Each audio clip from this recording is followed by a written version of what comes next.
U odori, ali ne na dužnosti, policajci iz cijele Hrvatske svoja prava odlučili su štititi na Markovu trgu. Daleko od stvarnosti, oni su tako sami. Ne damo otpremnine, ne damo plaće, ne damo mirovine. I ovako smo i onako bjedni i loše plaćeni. Šta nam hoće gaće skinuti?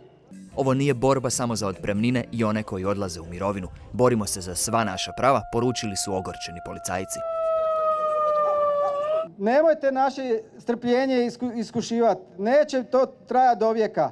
Ovo je sad danas, ako treba bit će i sutra, bit će i preksutra i ako bude trebalo kao 2002. spavat ćemo tu na trgu, nećemo se dati. Pitaju se policajci kako za vječne gubitaše uvijek ima novca, a za policiju nikada. Kada su u pitanju sanacije državnih poduzeća, vječitih gubitaša, vladi RH nije problem izdvojiti čak nekoliko stotina milijuna kuna, kao što je zadnji slučaj Brodosplita. Prozivali su prosvjednici vladu, ali i resornog ministra. Sramota ove države, ministar bi trebao stati ovdje danas i braniti poziciju da ne želi dati 10 otpremnina. Di se sakrio?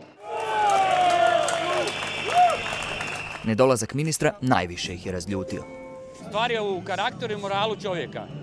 Da li je on spreman na to da podrži svoju policiju? Bićemo prisiljeni kopati po kantama, ako se nešto od ovog ne ispuni. Mi smo im stvarali ovu državu i omogućili im to da rade to što rade. Hvala im na svemu. Osim prosvjeda i rijetko viđena slika, policija osigurava policiju. Po zakonu moraju biti na Markovu trgu tijekom prosvjeda.